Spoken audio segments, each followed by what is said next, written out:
Erick Munis in white. We saw them go against each other earlier in the super heavyweight final. Erick Munis was able to win that one on points.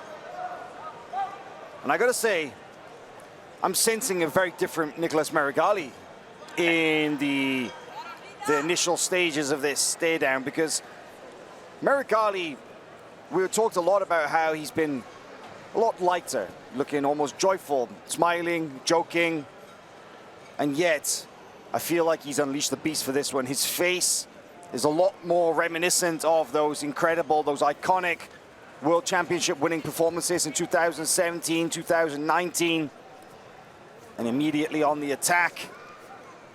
Nicolas Meregalli most definitely went back to the dark side. I think a lot of people have been saying online, they felt that the match between Munis and Meregalli was a fix. And we spoke to them backstage and we saw them discussing, and we do not believe that to be the case whatsoever. Like, having spoken to the athletes, there was no sense that they were trying to figure something out. And believe me, I've been around athletes who have. I've seen it happen. I've seen it when matches have been a work, and I can tell.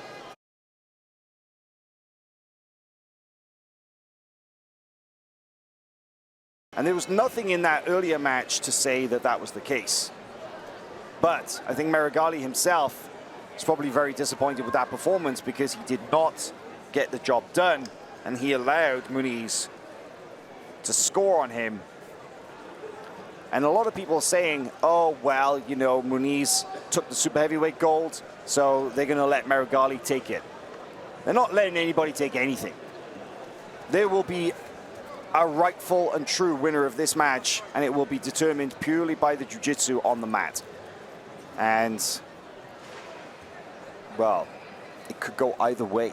Oh, absolutely. And we're looking at powered up versions of either competitor. Nicolas Meregalli visibly looks more fired up, and Erick Munis a freshly engaged man. So you know that they both have a head full of steam coming into this one. It's the final match of the whole tournament. So far, we're just seeing sort of the tail of the last minute and 30 seconds has been Meregalli rolling out this left lasso grip and passing really tightly to the right, to his right side, Erick Munis' left side.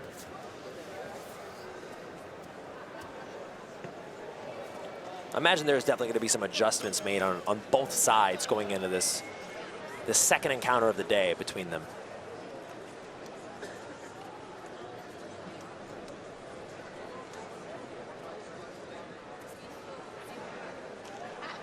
Erick Munis really known for this left foot on the lapel, right hand grip. Yeah, it's like a lapel spider guard, right? Mm-hmm. We see athletes like Ronaldo Jr. do this as well. Mm-hmm. But I don't think anybody who does it as effectively for sweeping as Erick Munis. At least they haven't showcased it in competition as effectively. Great points.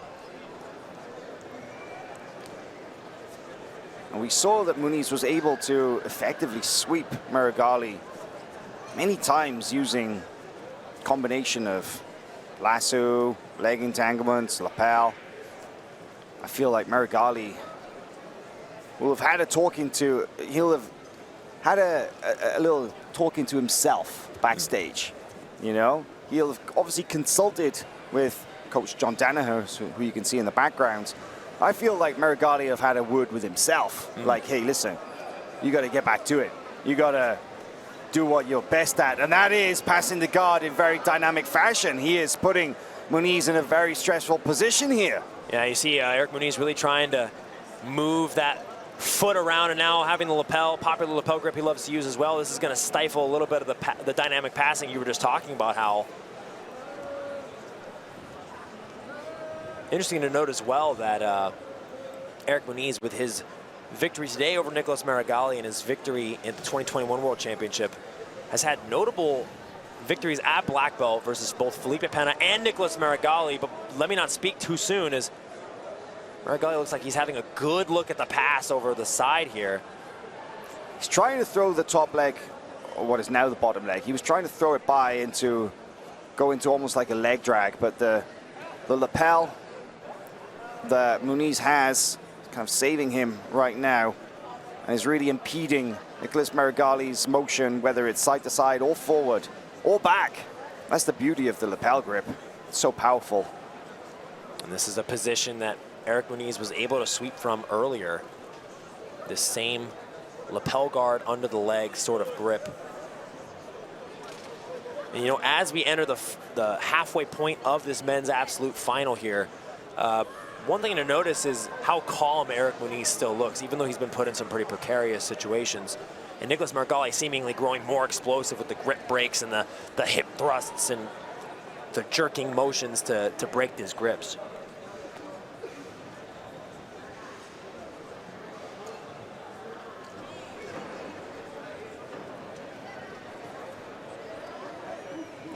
His grips on both lapels does Erick Munis, as Nicolas Meregalli does a strong lift. We're past the halfway mark. It's just over 4 minutes, and now in the previous match, this was very different because they'd each scored a number of sweeps by this point. We're almost 6 minutes into this match, and it is dead zeros across the scoreboard.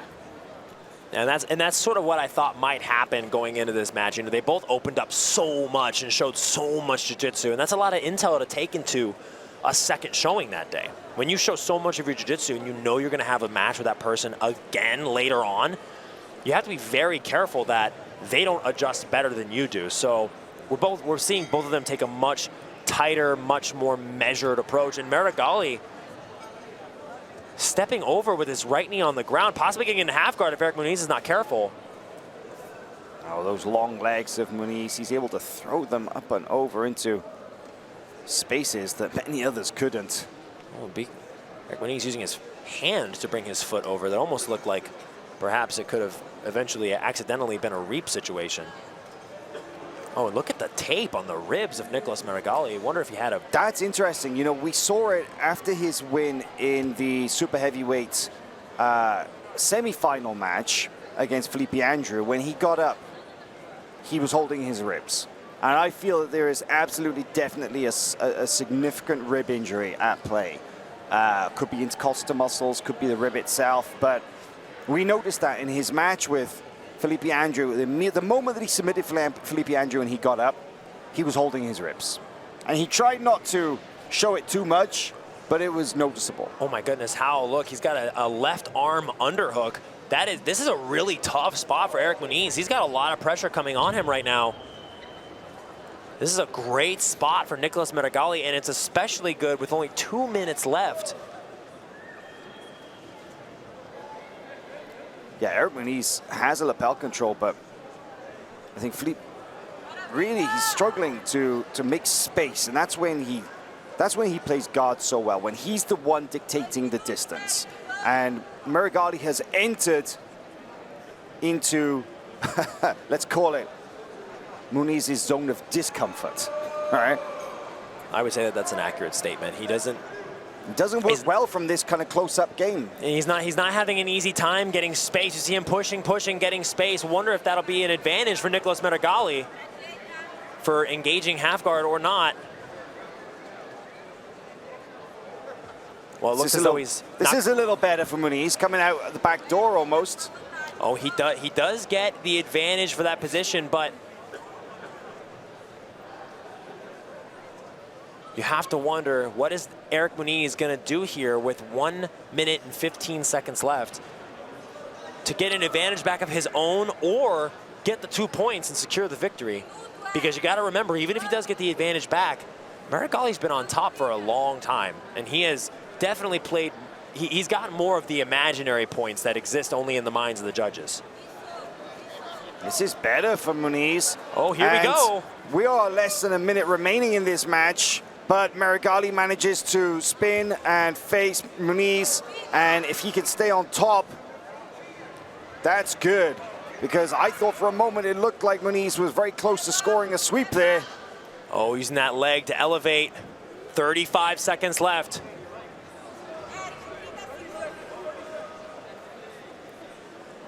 One advantage on the board from Nicolas Meregalli. It is the the tiniest of margins and just over 20 seconds remaining. Such a different match to their weight class final earlier. I think there's a few factors in play here. I think Meregalli technically knows that that game that he played against Munis was the wrong strategy, but then also physically, this rib injury, I wonder how much of a factor it is. But Nicolas Meregalli is your 2022 absolute champion. Rib injury at all. Meregalli finally claims the black belt absolute world title. You can see the discomfort on his face. He had to battle through injury, through adversity, but he made it into the record books. The 2022 absolute champion, Nicolas Meregalli, Great beating sportsmanship as well. Erick Munis.